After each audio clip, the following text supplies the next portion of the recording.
வாயால நீங்க 100 சொல்லலாம். அது அந்த 1 1/2 பக்க கடிதத்தினுடைய நிலைமை என்ன? நம்ம நான் என்ன ஒண்ணா சொல்லிவிடலாம் வாயால. உதயநிதி கேபினெட்ல இருப்பேன். இந்த இன்ப நிதி கேபினெட் கூட இருக்குன்னு ஒரு மந்திரி சொல்லிருக்காரு, நான் கேட்டேன்.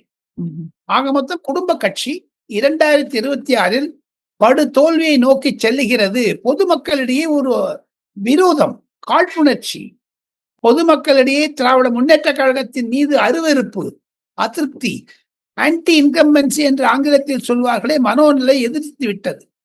அதனுடைய காரணத்தினால்தான் போதைப் பொருள், சாராயக்கடை, ஊழல், அதை தவிர பிடிஆர் பழனிவேல் தியாகராஜன் சொன்னது மாதிரி 35,000 கோடி ரூபாய்க்கு ஊழல் மருமகன் மகன் என்றார்.